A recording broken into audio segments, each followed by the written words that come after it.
and welcome to the KC-135 Stratotanker. We're glad you decided to come and learn a little bit more about this iconic aircraft, which was delivered to the United States Air Force in 1957 and has been here on this spot at Castle Air Museum since 1995.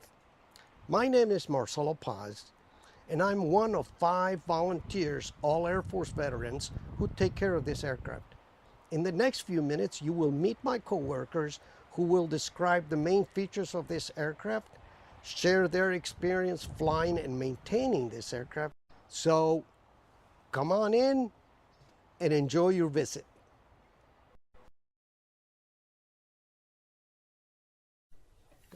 Hi, my name's Tom Dixon. I'm a volunteer here at the Castle Air Museum. I am an assigned crew chief to this KC-135A model. The crew chief on the aircraft then is you're basically aircraft general maintenance, which we did the pre-flights, got the aircraft ready for flights, recovered, refueled, defueled, whatever was needed on the ground. And we were supported by the different specialty shops and stuff on the base to keep everything functioning. But we were the crew chiefs, we were the focal point on making sure that it was always ready to go.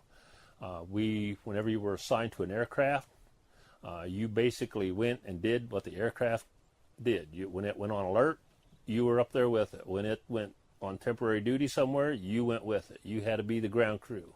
Where once you were in and shut down, the first thing the crew chiefs had to do was replace a starter cartridge, which I'll show you all later. Okay, now let me tell you a little bit more about the aircraft. I'll show you outside here. The aircraft is powered by 4 J57-59W engines, manufactured either by Pratt & Whitney or Ford. With this A model, they had water injection for when temperatures got too hot and you had too much cargo, gross weight and stuff for takeoffs. The water injection, it was a fine mist that went into the engines, and what its purpose was, it didn't do anything more than just cool the air, which increased the thrust. As I had mentioned earlier, I was talking about cartridge starters, which is how the aircraft was started when you were on alert, or you had to do quick response or something like that. Or if you were in a remote area and didn't have external power unit. The starters, the engines all have starters in them that has but there was only, originally they only had one cartridge starter, and that was in number 4 engine. This is what was called the breech cap. It actually fits in, and it has these lugs, and it will lock into the starter. This is actually a test unit for bell testing on the engines, but it's made out of a shell of a actual cartridge, and it just has the electrical pin up there, and it actually went in here, and then it all locked into the breech. The cartridge is nothing more than pretty much filled with gunpowder, like a big shotgun shell. It just doesn't have the BBs on it, and it doesn't explode. It just burns, which creates the thrust that turns the starters, and which in turn fires up the engine.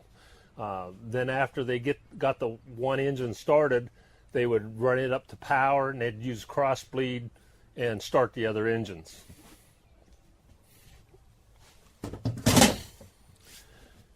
The cargo compartment, this is a multi-purpose aircraft. Its primary purpose is refueling other aircraft midair, but it's also, as you can see, big area. It can haul passengers and also cargo. You see the tie down spots for all the different cargo and stuff for in here. There was originally set up with 3 bunks, 1 over here, 2 over on that side. They were primarily used for either if you had to do a liveaboard on it for whatever reason on the aircraft, or whenever you were going temporary duty somewhere. This is where the crew chiefs got their rest and ready to recover and work on the aircraft when they got to their destination. Back, this piece of equipment you see on the right hand side, it's a APU, or auxiliary power unit. It supplies electricity, and it will also supply heat to the aircraft. Electricity for whatever you may need, purposes and stuff you may need electricity on it for if you have no external power unit. The heat is if you're using liveaboard and stuff. Some people were so afraid of this thing blowing up on them or something. They always, before they had started, they'd open up the aft hatch so they could jump out. But I always thought they were kind of silly with that. But that's that. Back here we have these yellow bottles. They are the gaseous oxygen. Before they did the modification and put this top row in, used to only have the bottom row for gaseous oxygen. And then the aircraft primary oxygen source was liquid oxygen. And it had the converter and whatnot up in the front of the aircraft. Well, they eliminated that and they went strictly with gaseous oxygen. Down in here you have the boom pod, where the boom operator earns his money or her money, whichever the case may be. Cramped, they get to lay on their belly and pass gas. What a way to, what a job to have.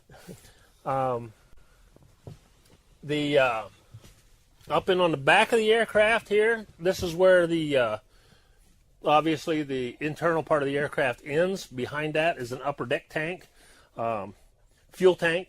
It is used mostly for ballast. There is always at least 200 pounds of fuel put in that tank. And what that does, it helps hold down the algae and growth of any microorganisms and stuff. And then they flush it out through the systems, which does the same thing with the fuel lines to it. But whenever you're using max, for max fuel and stuff, for whether you're gone long distances or primarily with heavy fuel loads and stuff, it gives you more room to store the fuel.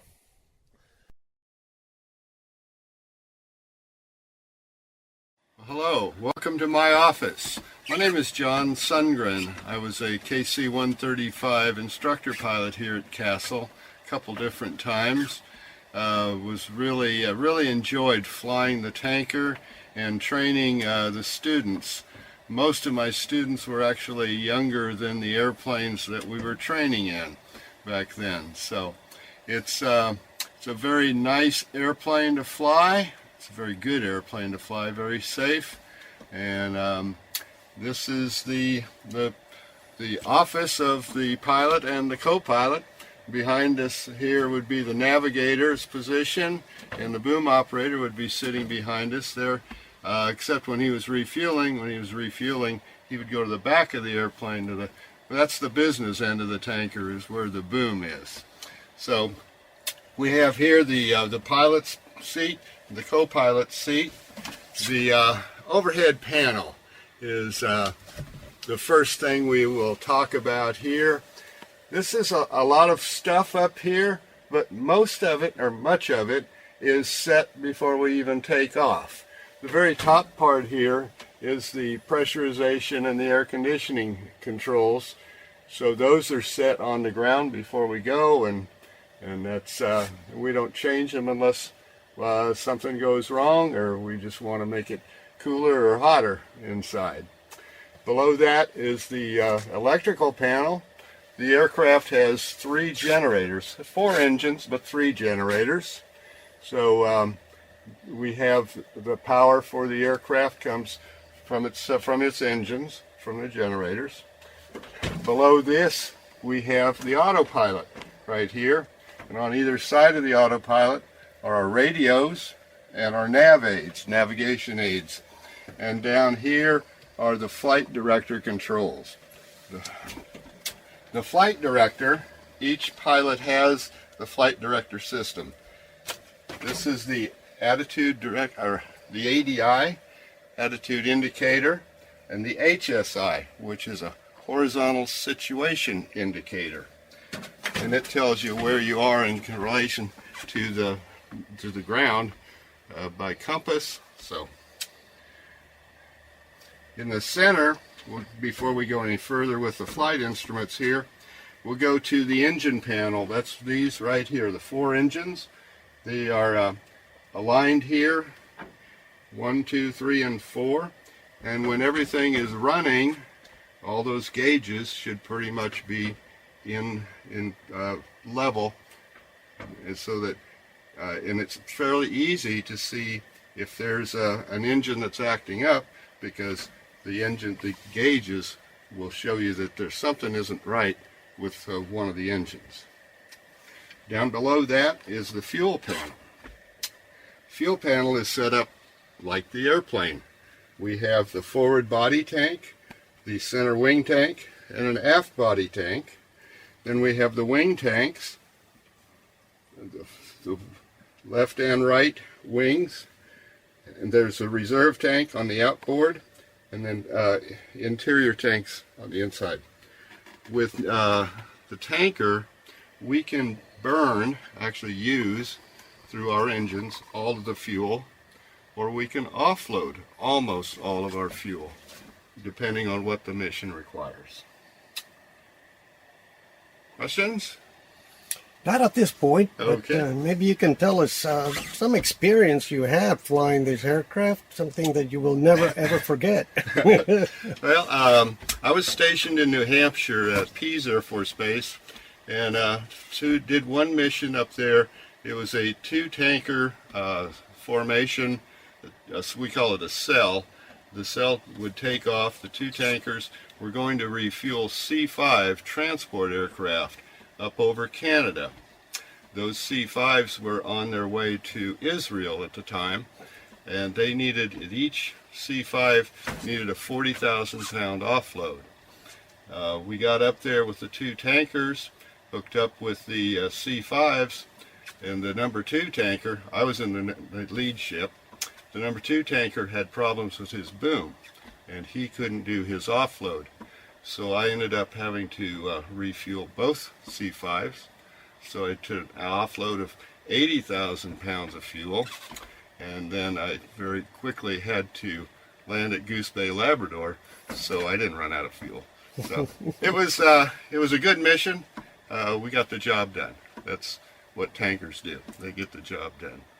Behind the fuel panel, we have the throttle quadrant.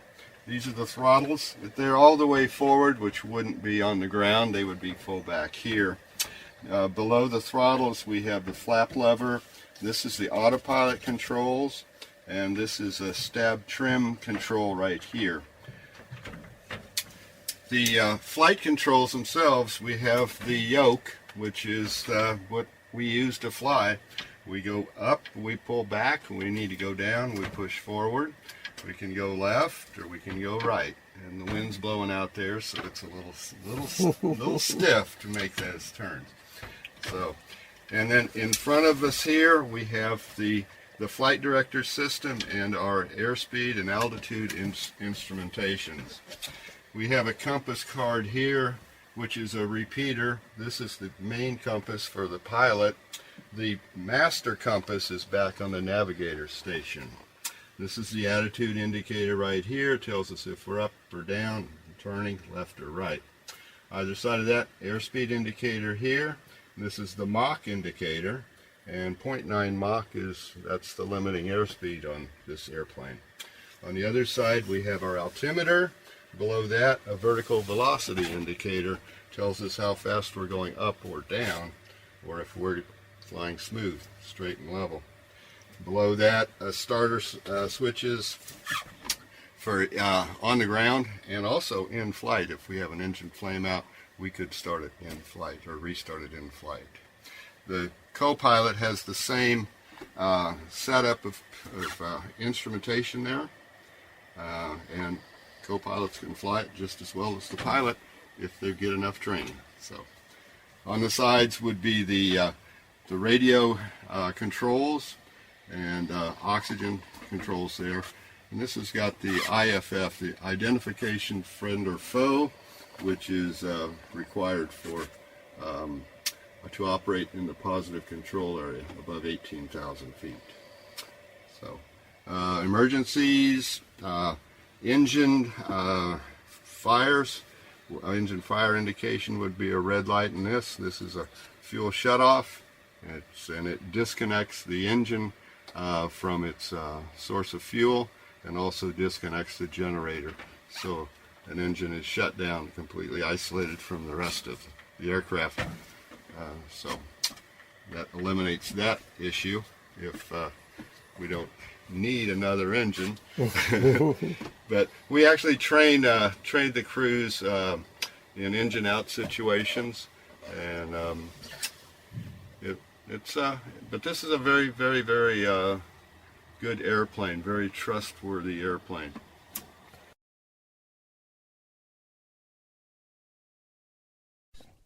Hello, my name is Gregory Petriquin, and welcome to the KC-135A model at Castle Air Museum. We're glad you're on board with us today. During my Air Force career, I was a master navigator on the KC-135, and we had a crew of 4 at the time, and the navigator's job was very rewarding and very, very challenging. In addition to the basic navigation of the aircraft and timing for the mission, the navigator was in charge of running the rendezvous, which was the procedures that we used to get joined up with the other aircraft. That job started during mission planning the day before, making a flight plan and making sure all the timing worked out and getting the charts drawn to make sure we could get there from here.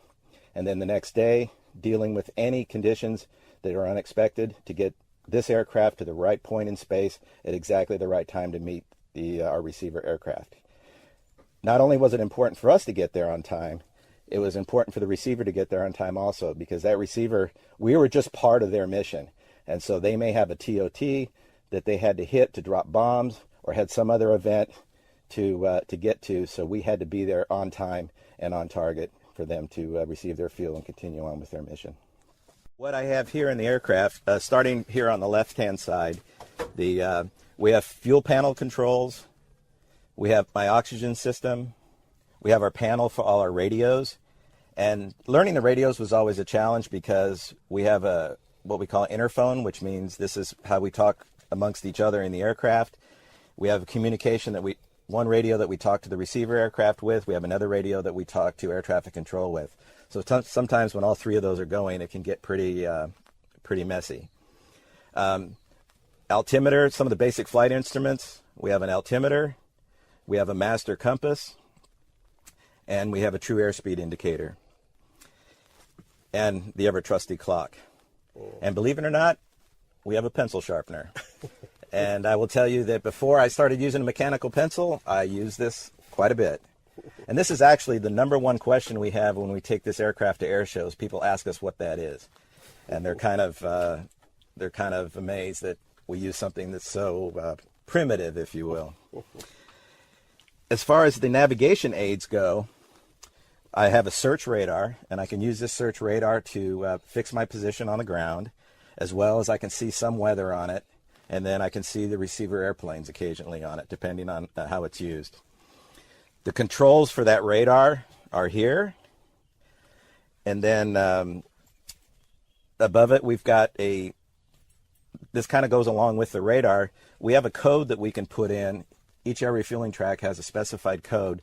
We can put a code in, and if the other receiver airplane has the same code system, we can see it. We can see that code appear on our radar, and we can help. That gives us a distance and a bearing to that receiver aircraft. It's especially handy during the rendezvous. And we have a pressure gauge for the radar also.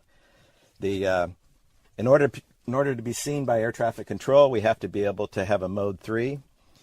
And on our mode 3, this is where we squawk, if you're familiar with that term. We have a 4-digit code that air traffic control asks us to put in, and they're able to see us on their radars. It's very important. And then we have other codes that would go in here that were classified that probably are still classified, so I won't go into those. As far as the navigation aids go, we talked about the search radar. I have an RMI radio magnetic indicator, which is a navigation aid, a radio aid on the ground. And when we tune in the frequency for it, the needles will point towards that station, and then it will also tell us how far away we are from that station. So I can find that station on the ground, and I can plot that bearing and distance on my chart, and I'll know where I am. We also have 2 navigation computers. We have an inertial navigation system, an INS, and this computer has basically its own brain. It's called the Kalman filter. and it computes a position on its own. And then we also have a Doppler navigation system, which basically uses instruments that we have in the aircraft in combination to come up with a position and provide us information. One of the most accurate pieces of equipment I have is my Doppler navigation system. And the Doppler gives me drift and ground speed. The drift means, am I drifting to the right or to the left? And based on the wind. And then it also gives me a ground speed. This is probably our most accurate piece of equipment that we have. It's basically a radar, and the radar panel is underneath the nose of the aircraft, and it provides us a constant drift and ground speed. One of my favorite ways to navigate this aircraft, however, is celestial navigation. And I use an electronic sextant like this that goes through the roof of the aircraft up here. And I use the sun and the moon and the stars and planets to help me compute a position. During my 3,000 hours of flying time, I flew in combat in 1991 during Operation Desert Storm. I had 34 combat sorties in the 42 days of the war. And it was during one of those sorties that was probably the most memorable experience I've had as a navigator. On that day, we were what is called a post-strike tanker, which meant that we waited for our fighters to hit their targets, and if they needed fuel, they came to us, and then we all went home together. While we were orbiting and waiting for them to hit their targets, we were listening to the fight on the radios. And one of our F-15s, who was providing what we call a HAVACAP, high-value airborne asset, which basically was protecting the tankers, we heard him being vectored towards a Iraqi MiG-23 that was making a run for the border. And if you remember during that conflict, the Iraqis were no match for our fighters, and so instead of taking off and attempting to fight with our fighters and die, they would just take off, speed of heat, low level, and try to get into Iran. So this aircraft was running, this MiG-23 was running towards Iran. One of our F-15s went after him, and because of the speed, our F-15 really had to go into afterburner and go really, really fast to try to catch him. He eventually shot the MiG-23 down with a radar missile before it got to Iran. However, when he came off the engagement, he was very, very low on fuel, and he had also punched off his external fuel tanks at too high an airspeed, and one of them had come up and clipped about 4 or 5 feet of his wing off. So not only was he low on fuel, he was missing part of his wing. We were listening to the fight on the radio, so I knew where this guy was, and I knew that he was going to need gas, and so I had my pilot turn to a heading that would intercept him, and meanwhile he was calling the AWACS to get a vector towards us because he was really, really low on gas. And so eventually we were on him nose to nose. He came around behind us, came in, made contact, and we gave him the fuel. You could even see, we're so close to him, only a matter of 20-something feet, we're so close to his canopy while we're refueling that I could see the sweat on his brow. I went back to take a look, and I could see the sweat on his brow. And once he got the gas and he had his tanks full again, he came off the boom, gave basically a big right on. I'm so glad I'm not going to have to eject into enemy territory. And he was able to go make it back to the base with us. During that time, we were in an area that was a threat area for the tankers, and on my chart I had circles drawn for the different threats that were on the ground that could pose a problem for us. When we started towards them, I just folded that up and didn't look at it, because the way tankers operate, if one of our folks needs gas, we will go give it to them no matter where. Hello, my name is Juan Cifuentes, and I am a current volunteer with the KC-135A model here at Castle Air Force Base, the old Castle Air Force Base. I spent 10 years here at Castle, and I was a maintainer in the avionics field for this aircraft and for the B-52s, Gs, and Hs. So with that, I'll take you up to the front and we can start looking at different systems on this aircraft. What I used to do in the Air Force was work on avionics instruments. So all of these instruments that you see here, anything that pretty much has instrumentation up here, I would work on it, the systems. What we used to do is if there was a problem with one side, we would swap it out between the pilot and the co-pilot, and that was a way of troubleshooting. We have old computers behind the seats here. We have more computers behind the back side of the cockpit, along with circuit breakers and things like that. Let me ask you a question. What was your most memorable experience working on the flight line related to this aircraft? Probably the most exhilarating thing was kind of a good anecdote that we had is I had an airplane that was getting ready to take off, and one of the instrumentations broke. So they called us up there. We swapped it out as our usual procedures, and we found out it was a bad instrument that was faulty. So I went down, I ordered the part, and the deputy of operations, who on that day was Colonel Cliff James, and he was known as Mr. Air Museum because he's one of the first founders of this institution here. He came up and he asked me what was the problem, and I told him, and he said, okay, well, where's the part? And I go, well, sir, we got to wait for supply to deliver the part. And he goes, how long is that going to take? I said, well, it's supposed to be 30 minutes. And he said, no, that's not acceptable. So he told me, get in the car with me. And I was a lonely sergeant at the time. And he was like, get in. I was like, okay. We went to supply. And there was a very senior master sergeant working. Told him what I had ordered, and he goes, yeah, we'll get to it when we can. And he told me to just wait. So I went back out to the car, told Colonel James the situation, and he said, follow me. We went inside, and the senior master sergeant that was on duty was very surprised to see me walk in with a colonel. And he told him, he says, did this sergeant ask you for a part? And he goes, yes, sir, but we're waiting on paperwork. He goes, the paperwork can be done later. Give him the part now. He wasn't too happy, gave me the part, and we left. Later I came back and finished the paperwork, but it just goes to show you sometimes that the dedication to the mission and these airplanes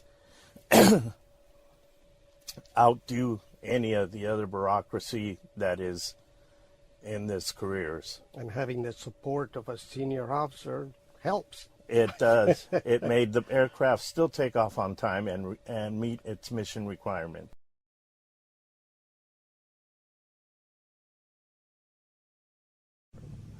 Well, hello, this is John Sundgren again. We're at the business end of the KC-135. The boom at the back of the airplane, designed to refuel in flight. The boom operator, who sits up front for takeoff and landing and just normal cruise, he comes to the back of this airplane to do his job, his primary job, which is to refuel receiver aircraft. The boom pod is located right here. There are windows on either side. When he comes back, he steps down into this lower level and crawls into the pod itself, where he lays on his belly and actually flies the boom. The rotavators at the back of the boom control the boom position, up, down, and they can go left and right. So he's actually flying the boom as the receiver aircraft comes in. The boom is looking through a boom sighting window, which is up behind this panel. This entire panel folds up into the fuselage of the airplane, and it opens that up so he has a widescreen TV, if you want, view of the boom and the receiver aircraft coming in. So it's quite a view from that position. Been back there a few times, and the receiver aircraft get pretty close. Okay, when a receiver aircraft is coming in, he can line up on the 135 visually, just he sees the airplane. There is a center line stripe, a yellow stripe down the center of this airplane, and at the front end, on the bottom of the airplane, are receiver director lights, forward, aft, up, and down. So a receiver pilot coming in has those visual cues or clues as to where he is in relation to where he should be based on our wishes inside the tanker. When they're coming in, the boom operator will typically count them in 30, 20, and 10. That'd be 30 feet, 20 feet, 10 feet, and as they're coming in, then the boom is extended and goes into the receptacle of the receiver aircraft. Probably the easiest way to explain it is think of the receiver aircraft's receptacle being a pole vaulting box, the chute that a pole vaulter puts the pole into. It's shaped very much like that on the B-52 especially. It looks like a pole vaulting chute. So the boom goes in and into the receptacle latches so that the two aircraft are actually toggled together. They are flying in not close formation, they are flying together.